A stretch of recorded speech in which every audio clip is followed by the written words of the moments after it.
And welcome to the Midday Show. I am Jeff Everett. He is Mark Messina. Catching up after the weekend.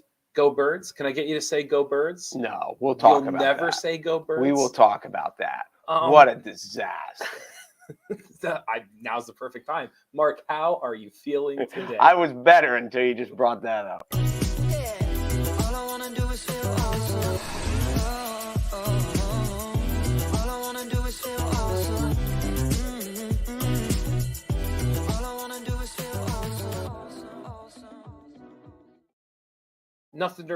Just a normal weekend, right? Nothing to report on, nothing to talk about. Listen, first of all, it was the Royal Rumble weekend, which was fun. Yes. You missed it. You were invited. You didn't come. I did not. In my defense, I was at the CAC. I was at the Uptown Music. Oh, okay. Well, there you go. Yep. Okay, I'll give you that. When I talk to Eagles fans, who are all annoying and obnoxious, Okay. Including my son, and I've just said to him, like, throughout the course of the year, who's your best win? Okay. Like, it is.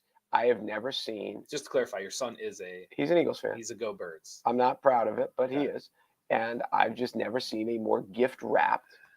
He's like, oh, we beat the Giants by 31 points. Yeah, the Giants aren't even a playoff team until this year. Now they've expanded. Okay. So they let one more lousy team. So that's who you get. Yeah. Well, they beat the Vikings. Well, Dallas beat the Vikings like 78-9. The Vikings suck. Okay. So they beat the Giants at home after they had a bye week in the in the playoffs and whatever. Yes. Then they beat a team yesterday who did not have a person who could throw the ball overhand. Correct. It looked like elementary. It looked like Pop Warner football. When 3rd and 12 is a running down, it is a bad Pop Warner football game. And then Eagles fans are puffing their chest out and saying, "Well, we scored 31 points." Go, and I want to tag along. I want to tag along with you. I want to participate. Go ahead.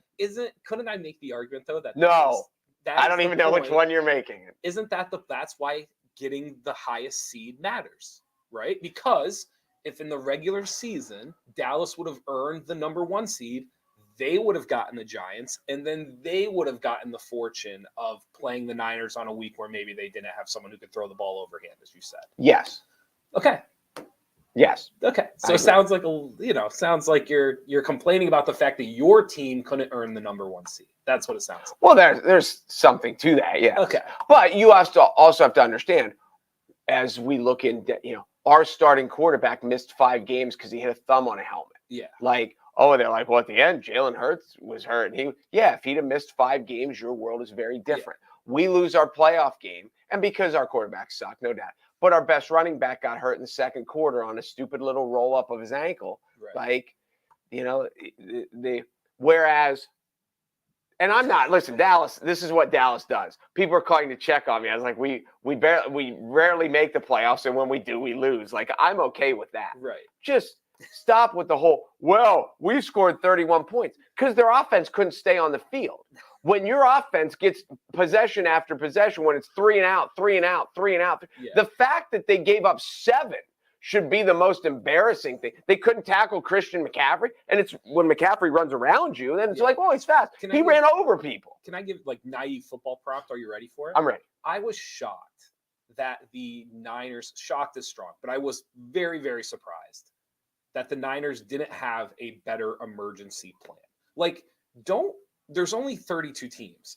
Do they not have a disaster plan of we are going to do X if for whatever reason nobody can throw the football? Or is it just so out of the box that just nobody here? And this is my other part of it too. For the Niners, you actually have one of the best athletes in your backfield. So it's not some teams it would be yeah, this is kind of stupid. But when you have McCaffrey, aren't there some gimmicky things you could kind of have in your emergency disaster box? There are, but you're already, because you only have so much practice time. Yes. And at the beginning of the year, it was going to, what's his name, Lance, and then Garoppolo. And correct. So now you get to this guy Purdy, and so you're saying Purdy and Johnson are the emergency. They kind of were, box. And you've been through it, and then you get to and when they bring Josh Johnson, because that's the first question, who's the backup quarterback? When they said Josh Johnson, I was like, this game is over. Sure. There is no worse quarterback in the history of the world. He's been on 13. When you've been on 13 teams, there's a reason. in their defense, he was their fourth quarterback. He so was their it's not- fourth. Okay. It's his third stint with them. He's been in the league 10 Yeah. years. He's been on 13 that's teams. not- and When I'm you, not in saying the it's- last 10 years, if you've had 13 girlfriends, there's a reason. And Yes. the reason is you suck at being a boyfriend. That's why. or you just like variety. I guess what I'm saying is, I think like it's a professional organization. I'm not saying they should have won. I'm saying it should have looked better than it did. Like, I don't know if it's the Wildcat. I don't know if it's a gimmick. Like, whatever it is, I was just shocked that like that's what it looked like when a playoff team lost their quarterback. I get it. I hate to Okay. say this out loud, and I'm prefacing it before I say it, but the Eagles defense is pretty good. Yeah. Like, so their front, so that's why it was third and, it was 2nd and 11. It's third and 12 because the Eagles are kind of like, well, we know they're going to run it. Yeah. And then once we know they're going to run it, like they would have trouble running it anyway. Yeah. And let alone when they know we're going to run it, now there's nowhere they're gone. In my head, I went back and forth between the idea of like last week, you and I talked about like it just shows you need a quarterback. Like we literally said that before we went off the air last week. So 50% of me is like, well, why would you plan for anything else? Because you and I blatantly say you either have it or you don't. Like it's that. But the other 50% of me was kind of like, I don't know, like everyone's getting paid an exorbitant amount of money. You double check and triple check and you're watching film and you're breaking all this stuff down. And then I'm kind of watching it and I'm kind of like, I don't know. I went back and forth. I get it. It was a disaster. If you're the Niners, it's the worst case scenario. It's also not what I thought it would look like. I thought there would be a little something. Like, I don't know. This is what I think. Because again, I'm thinking too, like, what do you mean they can't have a better backup than Josh Johnson? But when you get in the world of like, well, why doesn't every NBA team have a great score? Because there's only so many of them. That's what makes them great. And they're like, why can't this team get more pitching?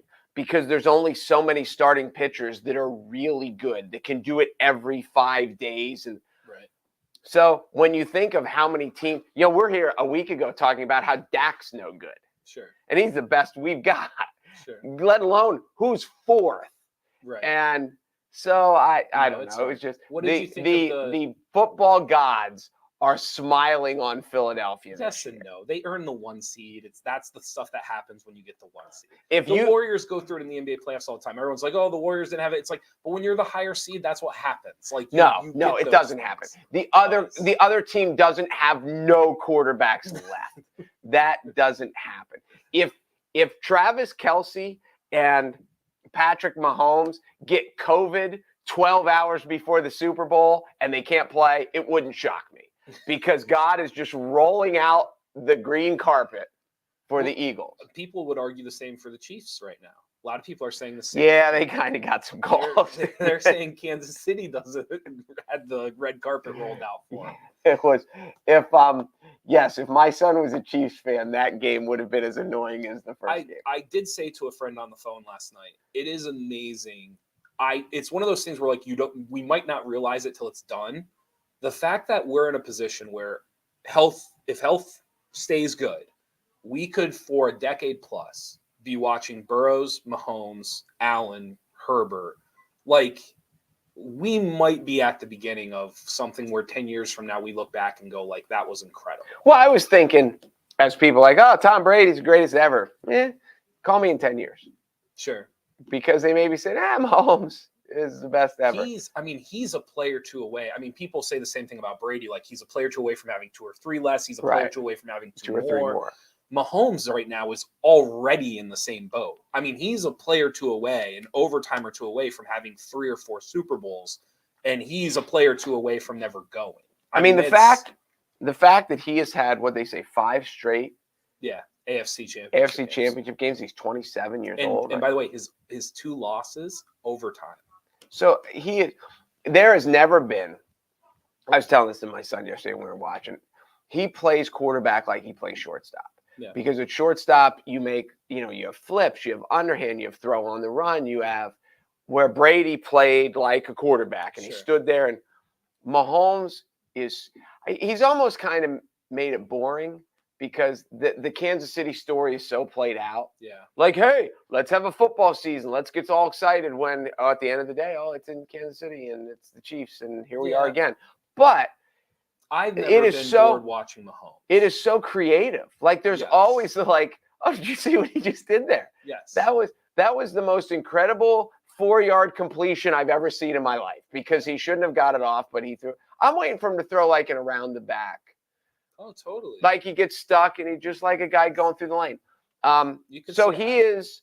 I just think if you're one of those other teams in the AFC, like if you're not a Mahomes team, an Allen team, a Herbert team, even like a Lawrence team, like if you're not one of those 5 it would be teams, a scary time. I mean, you're looking around like if you're the Ravens right now, I think Lamar Jackson is incredible. Incredible. But you've got to be looking around kind of like are we just done for the next 10 years? How about is this? Just the world we're in? How about this? Lamar for Dak. I think it would be an upgrade for you. I don't know why Baltimore does it. Because Lamar is mad at them and he wants a lot of money. I know, but like Dak's a good dude. Wouldn't you rather pay Lamar and have him be mad at you than have to pay Dak? Probably. Yeah. But I will say this, like of the pros and cons of Dak, on the field, he's a okay. He's a better than okay. That's not fair. Sure. He's a good quarterback. He's not a guy that looks like he's ever going to lead you to a Super Bowl. But like in life and off the field, he seems like a wonderful person. If he is the face of your franchise, you are proud of him. Yeah.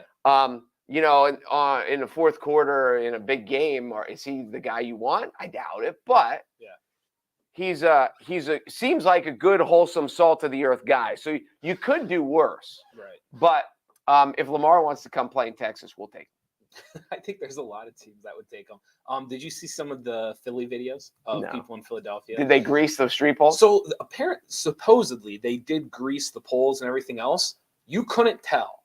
Like when you were watching like the social media feeds last night, I mean, it looked like people were like it was a natural thing to just climb 10 feet up onto the light pole and get on top of it. There was some wild stuff. Is it the SEPTA? I think is it the bus system in Philadelphia? Okay. I think it's the SEPTA. I don't know. There were people on top, you know, they have the wind blockers for the bus seats for people waiting. There was like 12 people standing on top of one, and it gave out, and it's just whoom, and you can just see. Now, I'm guessing it's like a 7-foot fall, like people fall. I never thought that might happen. No, but it is. I mean, I'm assuming everyone was okay, but you just watch people. Oh, I thought you were going to say, assuming everyone was drunk. Well, because I'm thinking, who's climbing on this thinking this is safe? Everyone was. And then did you see a guy went viral he was the Jello shot guy. Did you see this? They got like a piece of plywood and they put him in, like everyone's holding up this piece of like 8x8 plywood. And he's in the middle of it standing up. And he has like 2 giant bags. And he opens them up and he just starts raining out Jello shots like in the middle of Philadelphia. He went viral this morning because he was the Jello shot guy in the middle of the celebration party. But like, you knew that was like 2 days before. He's in his kitchen. He's stirring it up. He's getting it just right. And then he's like, imagine the whole game. He's just sitting there like, please win. Please win. Please win. Because what is it if they lose? Like, what is he going to do? Oh, drown their sorrows. I understand, but you can't go drown your sorrows. Like, he wouldn't have been allowed to take that stuff downtown. Oh, do you see what I'm saying? No, I get what you're saying. He would have had hundreds, if not 1,000 Jello shots just sitting there with really nowhere to with take nothing them. to do with it. Like, you wouldn't have been able. It only worked out because God bless Philadelphia, the city of brotherly love. I thought you'd be not this upset. I thought you would be more. You're more upset about Philly making it than you are about Dallas not, and that surprises me. Because Dallas fans are good quality people. Philly fans are annoying. Haven't you noticed that? If I had to rank fandom, like fans through a thing, Phillies are unbearable. And I'm not saying Philly fans are bad people. I'm saying as fans, you are unbearable. They are devoted though, aren't they? Unbearable. They care. Yes, but they're it's like a roller coaster. Like their level of care has no balance. It's like it's like 1 second. It's like you're the greatest team ever. We're jumping off a bridge. If I saw that person, I would, and then the next like 30 seconds later, they're God's gift to earth, and it's like there's I get it. It is unbearable to watch stuff. I will say this: it is kind of the feast or famine of it. it makes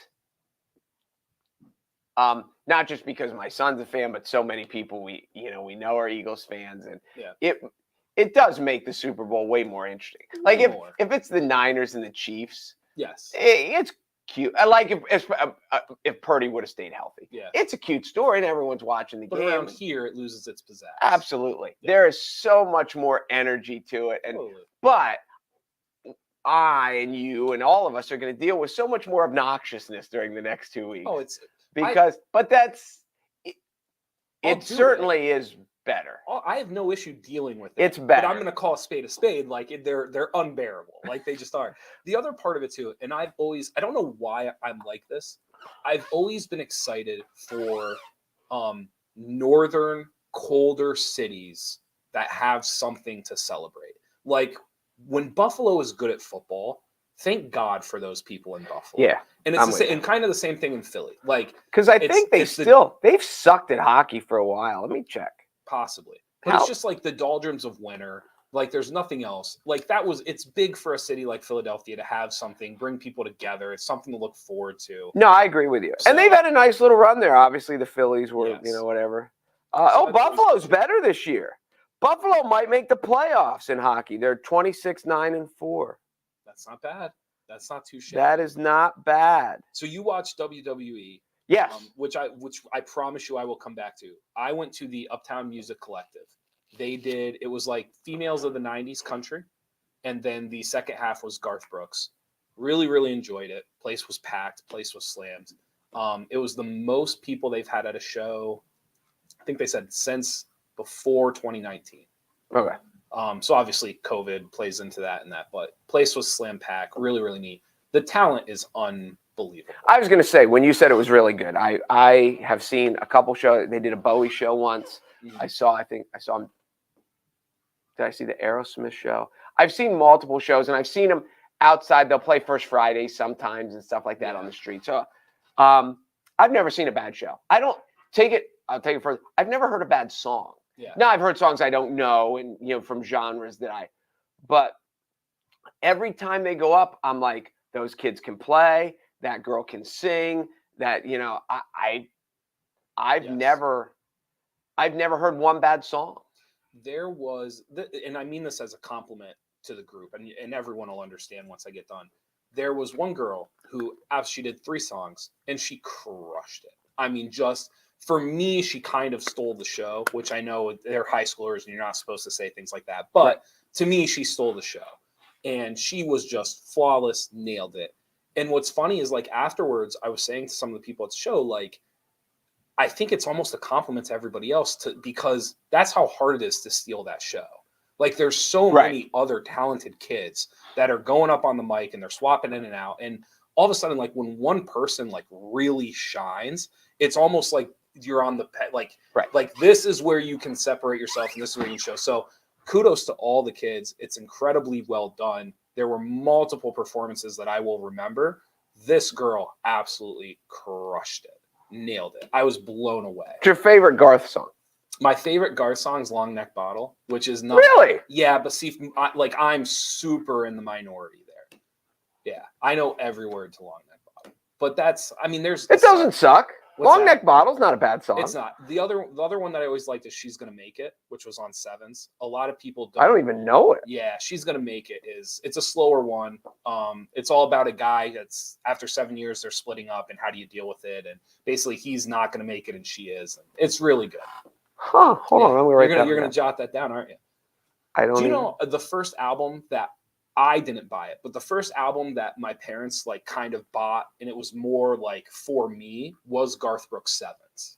That was like the first one where I remember like that was kind of in my room more than like the family room or like theirs. Like that was in my boombox. Did you ever hear Wolves? CD. No. You should check out Wolves. Okay. It's either off, I think it's off Ropin', but it might be off No Fences. Okay. That's one of the ones that and do you know The River? Yeah. Oh yeah. Okay. What they did crush this weekend. They did Thunder Rolls. Really, really. Did they play the missing verse? What's that? I don't know. What is the missing verse? You don't know the missing verse? I don't think I do. Oh my God. Are you talking about Friends in Low Places? No. Because you know about the Yes. Friends in Low Places has okay. Yeah. But Thunder Rolls has No, a missing Thunder. verse? Because have you ever seen the video? Yes. When you watch the video, Okay. it doesn't make sense. Because, well, it kind of does. When you hear the missing verse, it's on the live album. Okay. It goes along with the video. Okay. They cut because he wrote it with the third verse, Okay. and the record company didn't want it, and they cut it. Interesting. So it's now, and it's one of the cool things. Like when you go to a live show, you get this extra. It's cool. Yeah. So Google that too. So I've got She's Gonna Make It off Sevens.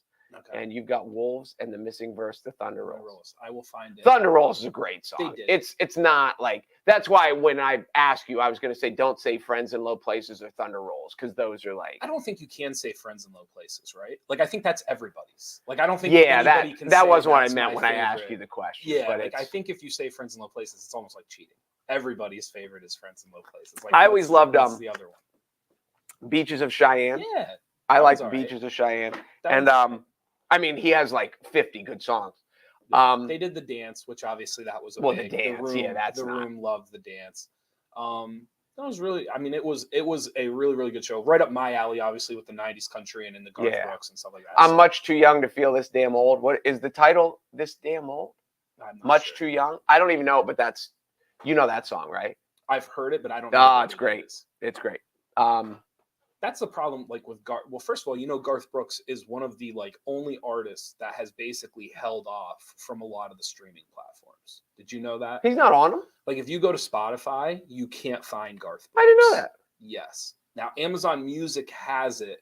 They have like certain albums, but in order to have his, you need to like buy it. Like you have to actually go and buy his music. Interesting. So the day Garth Brooks like either sells his music and now it's on all the streaming, or he gives in and allows it, will be like it might be the only thing I listen to because right now I have to like proactively seek it. You have to go get it.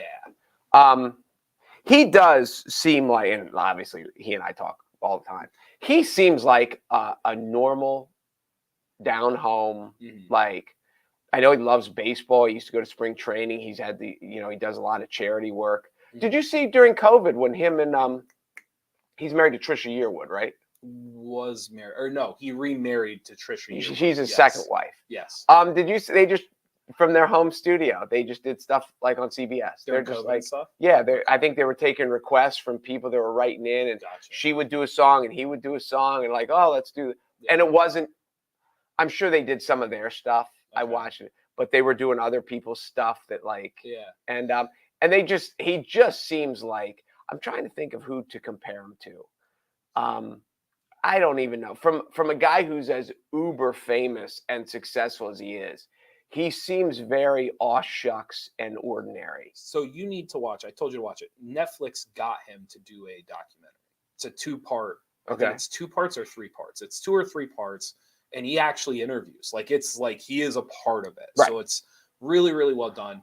And he talks about his struggles, because he is not a perfect person. And he admits to that. As opposed to the rest of us. To the rest of us. We got all our stuff together. But he talks about, the challenges and things that went right and things that went wrong. And it shows his kind of climb up and how he did it all. And it's really, really interesting. Netflix. We were just in Nashville. We talked about it over New Year's. And I think this kind of goes back to him not releasing a lot of his music. So when we were in Nashville for 3.5 days, I promise you, because people don't believe me when I tell them this, we did not hear a Garth Brooks song for 3.5 days. Not one. We didn't hear Friends in Low Places. We didn't hear any of the slow stuff, like nothing. I am convinced that all of these artists have the apps where people can make requests and then like it'll pull up some of the music if it's available. I think because he's not on a lot of this stuff, if you're an artist, like you can't just pull it up like everybody else's stuff. So I honestly think we actually heard less of Garth Brooks in Nashville because he doesn't have his stuff out there. Now, I'm sure you get some of the older artists who are at it and they know it by heart. Right. Maybe we weren't in the right building. We were in the wrong room, wrong place, wrong time. But like, I'm telling you, like a lot of these people either didn't know how to play Garth Brooks music or it wasn't on the system they were using. It's really interesting. What's your least favorite Garth song? You got one? I don't know if I have a least favorite. I don't know if I have a least favorite. Ain't Going Down Till the Sun Comes Up. I always liked it, but I can't. Oh, you don't like that? Well, no, here's the thing. I can't sing it. Like, I can't keep. So, like, I would rather listen to a Garth Brooks song that I can sing along with and keep up. It's hard. Oh, Like, you get, yeah. it's Ain't Going to, hard to that's a sing good along. song, though. It's a great song. It's just hard to, it's not like in the car, it's not like you're going to sing with it. I mean, you got to know that by heart to, like, sing No, it. I'm with you. So that one always kind of chops down the list for me just because you can't sing along with it. I don't like the chorus to American Honky Tonk Bar Association, but the song itself is fun. That's a group one. I find like when you're with a group, that but when you like the chorus, better. in the American Honky Tonk, I was like, that is just yeah. But it's corny. But the song, the verses are cool. I've always said that about Toby Keith. Is Toby Keith? If you're with a group of people, a Toby Keith chorus is incredible. If you're like in the car by yourself, a lot of Toby Keith's choruses aren't very good. No, I you know what I'm like. It just is. No, I get what you're saying. It is what it is. Now, and I love Toby Keith. Like, there's a handful of songs I listen to in the car. There's a lot of those like beer anthems that if you're just by yourself, no, I'm with you. They don't hit the same way. No, I get what you're saying. They really, really don't. Was there anything that over the weekend that you wanted to bring up? I just wanted to make fun of you about the Cowboys. Really, that's the only reason I turned on the show. Royal Rumble was fun again. I don't know where to begin. They kept showing like trending. Number one trending in the world was the Royal Rumble. So they brought it up multiple times. Pat McAfee was the special guest. Okay. One of the announcers, and he's a blast. They have this Michelle McCool, who I don't know what her real name is, but that was her wrestling name. Okay. And she was a wrestler and she was a ring announcer, and she is not ugly. And they show her there. The gimmick was they show her there with her kids now, and she's sitting in the front row. And then for the women's Royal Rumble, she got called in because they play the music, and she's like, "What? It's obviously part of it." But she climbs over the barricade and she goes in and she wrestles. And the whole time, if you pull up Michelle McCool, she is not hard on the eyes. And in real life, her husband is the Undertaker. Okay. I looked at my son and I said, there is something wrong with this. And he goes, Dad, the Undertaker is a badass. And I was like, I didn't get that. Don't get me wrong. But like, I just love that the thing that's not wrong is a bunch of fake wrestling in front of you. Whatever. That's not the thing that's wrong. Whatever. It's fun. It is. Like I've said to you before, I will never like actually make fun of people watching it because it's an escape, and I respect it. There's way worse escapes than watching WWE. It is one of the things as I get older, and I've taken when I was a kid, I went to see Williamsport High School had one. I saw Bob Backlund wrestle Williamsport High School, which means nothing to you, but to the old people like me, Bob Backlund, Iron Mike Sharp was there. It was, but now that you're older, and when I was taking my son, you realize the brilliance of almost the art form of the camera angles, because every now and then they'll have a bad camera angle, and you can see how much he doesn't hit the guy, or it's just. But there are some that I watch and I was like, I think he really just kicked him in the jaw. Right. And you do wonder how many of those happened that the guy's like, oops, I really did. And he like took a shot, and then they get backstage and you're like, sorry about that. And it was, but it would be interesting for me to find out how many of them really got, because as they talk about, I've heard the argument, it's not fake, it's predetermined. Sure. When a guy's getting suplexed off the top rope and he lands on his back in the middle of the ring, he lands. Sure. And he gets, gets thrown through a chair. Some of those guys over the top rope and they land. Yeah. I'm convinced they blow out knees and stuff like that because they just don't land right. Do you think it hurt them that they early on they just never came out and said this is a performance? I don't know. That is because they do now. It would help me. Like everybody knows now. I know, but I feel like if there wouldn't have been this kind of like, no, like it's right. I feel like I would be more susceptible to it than I am. But I can't get past the fact that like they tried to play it off or sell it off for so long. No, I get it. As if it is really weird when you got these, and some of these guys are huge. They're massive. They're huge. And they come out and they're like, I'm gonna kick your ass and I'm taking your title. And I'm like, well, you have to, it depends what the boss tells you. Like Sure. you are only kicking his ass if that's what you're supposed to do tonight. I remember being, And you're almost waiting for them to break character and just to be like, wait, am I supposed to kick his ass tonight? What am I? I remember being 13, and one of the first overnight basketball camps I ever went to, and all the kids were excited for. I think was it Tuesday night? It was Monday Night Raw and Tuesday Night SmackDown. I think it was, might have been, or was it Friday Night SmackDown? I don't know. I think it was Tuesday, but they were. I remember all the kids at the camp were like excited to go to the rec hall and like at the end of the day watch whatever this wrestling thing was. And I remember going, and I had to be 12, maybe just turned 13, and we're watching this, and I'm sitting there, and like it's just not for me. But in my head, I'm thinking like I think everyone else in the room is in on the gig. Like I think everyone understands this isn't real. Right. And I'm sitting there, and as like a 12-year-old, it's the first time it's hitting me like, oh wow, like people think this is happening. Like I am sitting with 12-year-old kids that like really think someone just got kicked in the face right. and he's perfectly fine. And there's no blood. And there's no blood. There's nothing. And nothing's happening. Yeah. And I just remembered like it was like a kind of, and I just sat like I wasn't going to be the one to let him know. I wasn't, but it is kind of like the Santa Claus-ish kind of like, you know, I didn't want to ruin it for anybody, but at the same time, it was like this overwhelming realization that not everyone knew that this wasn't it. It's like in my world, and again, my son and I love it. It's theater. Yeah. And we'll sit there and we'll be like, well, that was a cool move, like stuff you've never seen before. Sure. Jake Paul was there. Okay. What's his brother's name? Logan.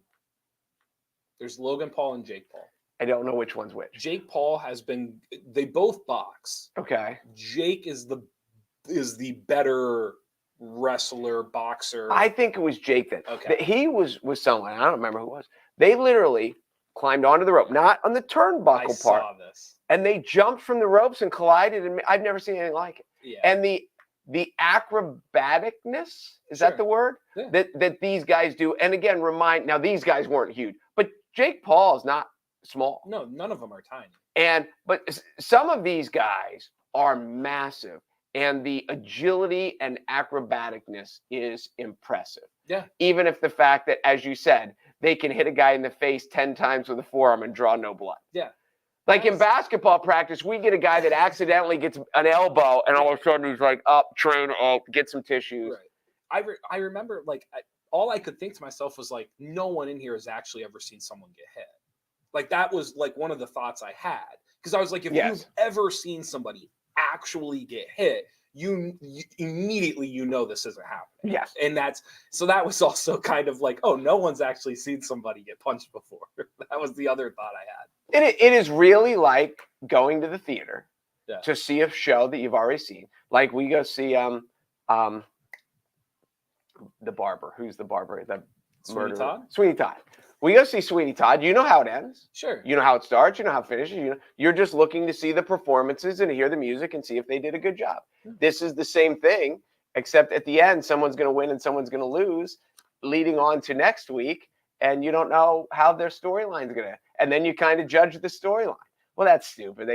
This one's getting old. They need a new one. They need to bring this character back. And then, so I don't know. We should mention, we ran a story on North Central PA about the Penn State athletes. Oh, yeah. Two of them got deals. Yeah. So the WWE is giving NIL deals to a bunch of college athletes around the country. And essentially what it does is, assuming they get a little bit of money, but it also allows them the ability, they get to come to a tryout.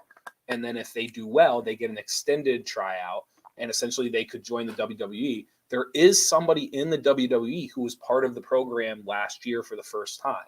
So it is like it's not like a kind of like, we're just gimmicky, we're doing this. Like if you are good, like they're looking for people through this program to join in. Well, the guy who won, I'm trying to think of what year it was. Was it last year? He was a heavyweight. He was the NCAA heavyweight champ in wrestling.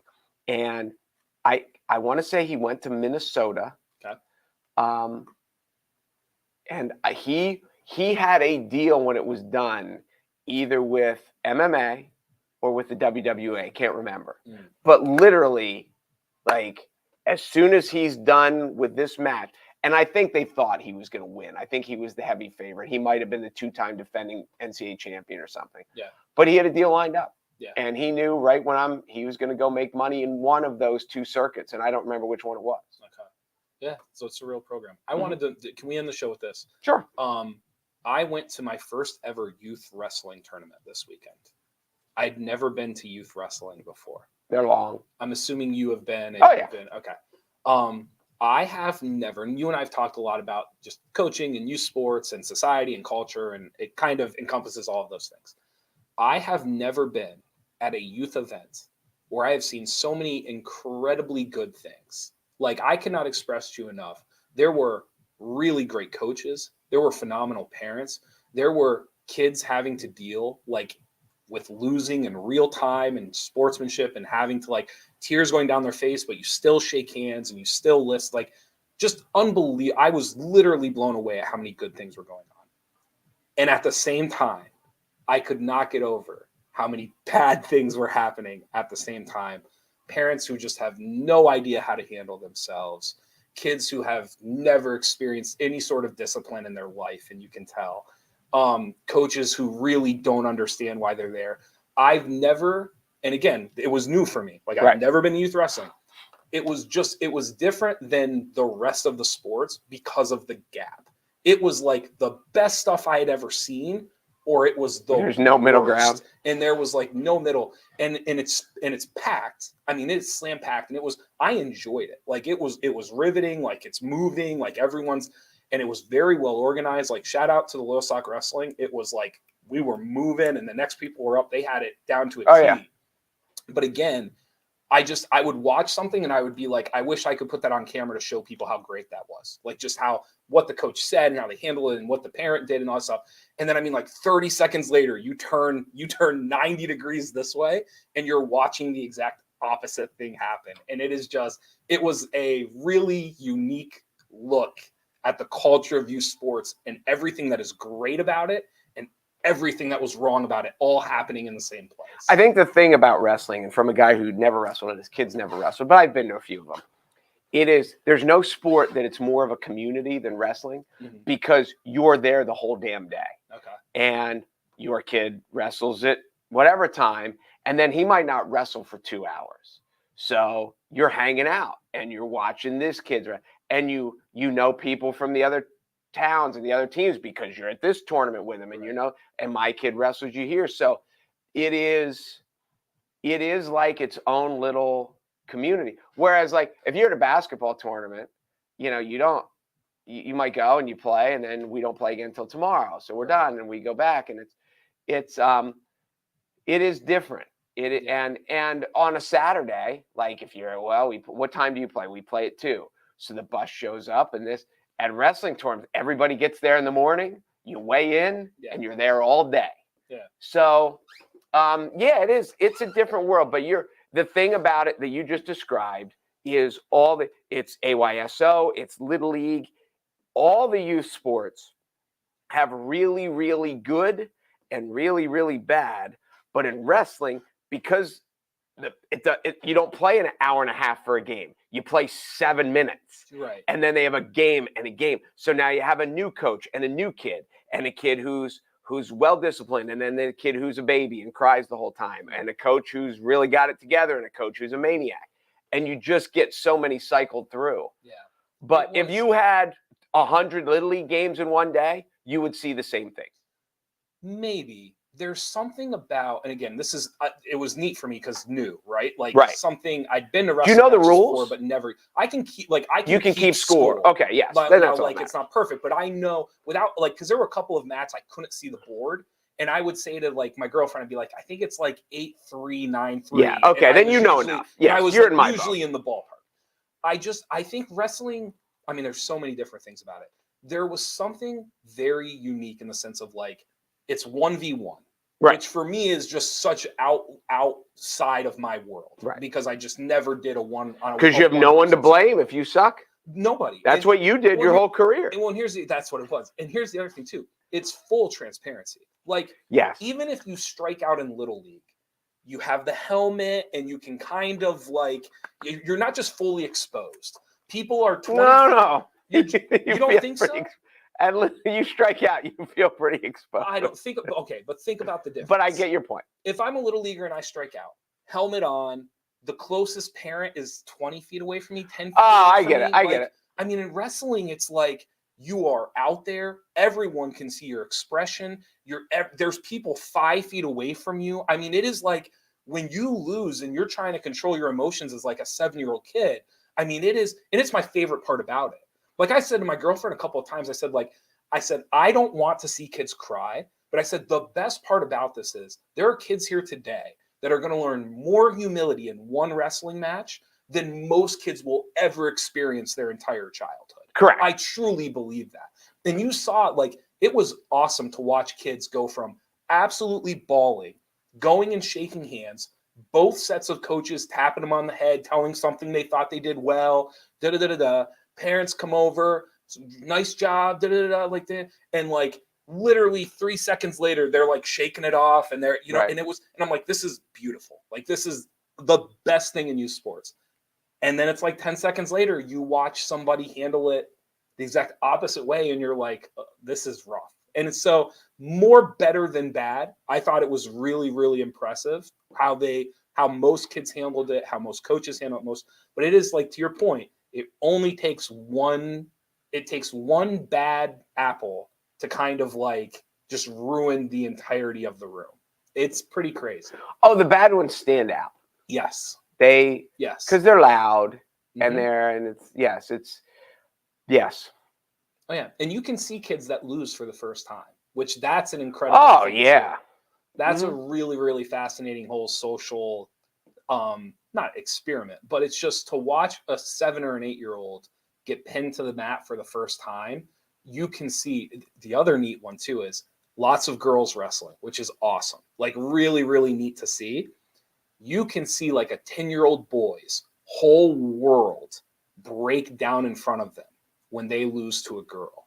And watching them, that would be tough. And that would be super watching tough. them try to, in real time, in front of hundreds of people, trying to like circumnavigate the construct of like what I thought the world was versus what the world now is just, I mean, it is fascinating to see. Really, really interesting to watch these kids try to like balance it and handle it and deal with it. I mean, it is. I get it. It is one of the things with the growth of girls wrestling that now girls have other girls to wrestle against, and you can go all the way and win state championships. And right. But yes, it would be.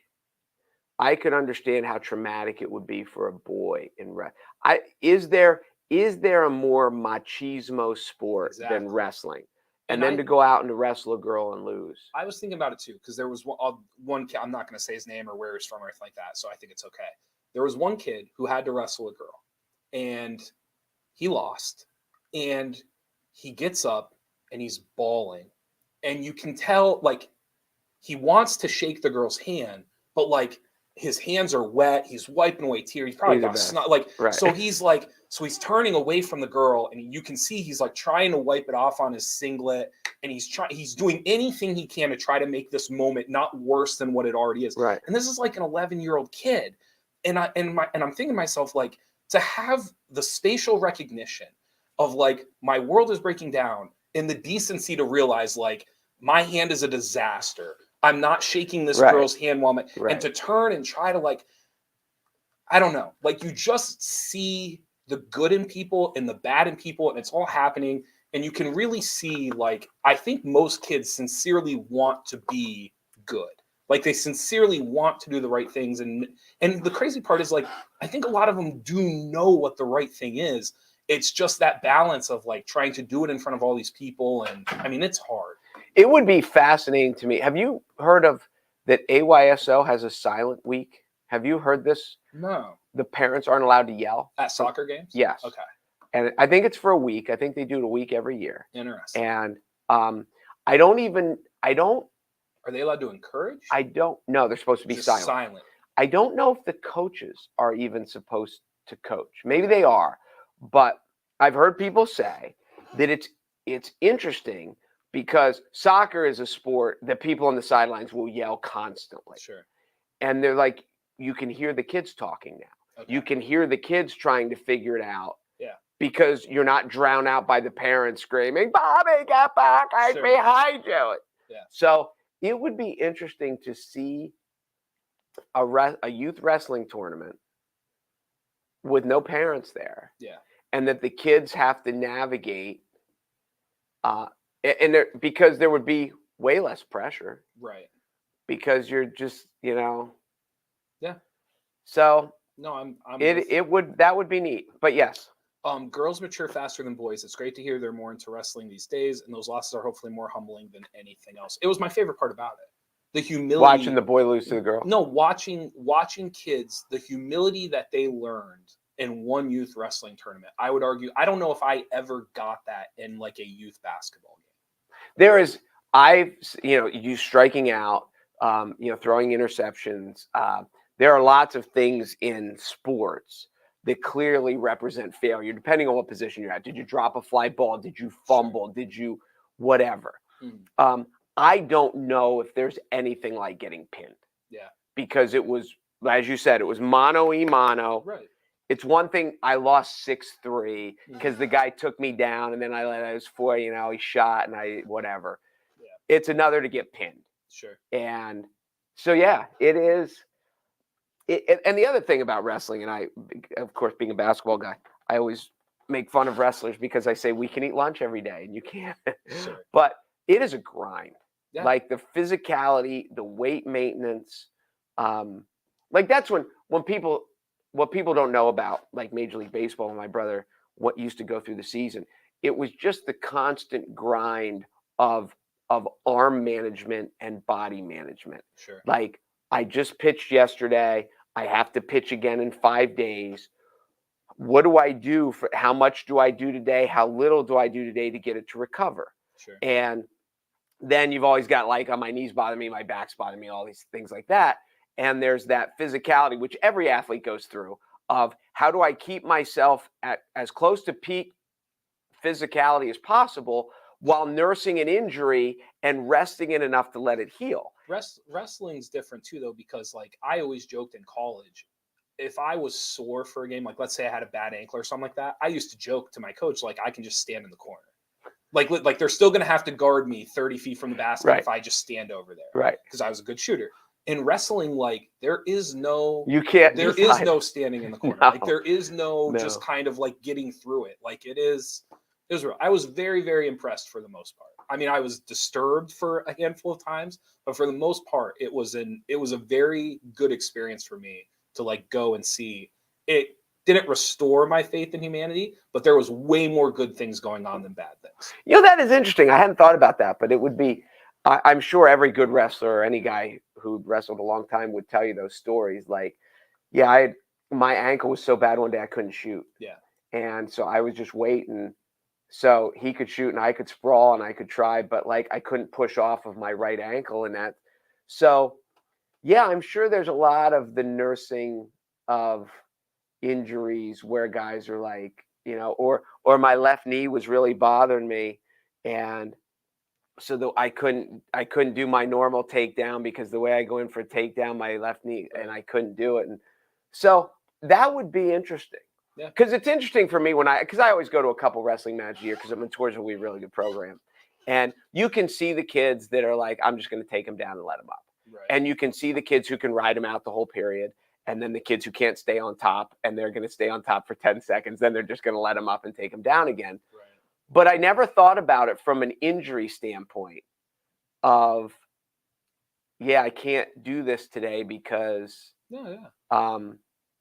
I never thought. That's interesting. That is interesting. No, it's really interesting. The more you watch wrestling, the more you get a deeper appreciation for what they do and how they do it. I couldn't agree more, Bogue. We'll say maybe we'll do 98 or 0 on Wednesday because maybe we'll do a little digging. 98 or oh yeah, I didn't get that at first, and now I do because we talked about it. So maybe that is good. Maybe we'll do some investigative digging, and maybe we'll come back with that on Wednesday.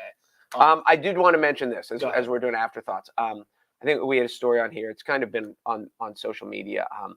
There is a heating oil company, the Reeder Brothers, that started a charity called Hats for Heat, and they did a fundraiser this weekend where he started out basically selling hats to raise money, and they were going to raise money for people who couldn't afford heating oil in the winter because it gets cold, and some people, some people have to pick and choose, Right. and some people were picking heating oil, and so they started raising funds for some of these groups, and they just did a fundraiser this weekend and made $66,000. That's incredible. And Vinny, we're going to try to have Vinny on. He's one of the brothers, and he's kind of the one that was the brainchild of it. They just kind of stumbled into. It's a neat story how they just stumbled into it, and all of a sudden they're like, "Oh, let's raise a little bit of money," and it's been like a year and a half, I think, 2 years maybe. I don't even think it's been 2 whole years. Yeah. And they just raised $66,000. So we're going to try to have him on sometime soon.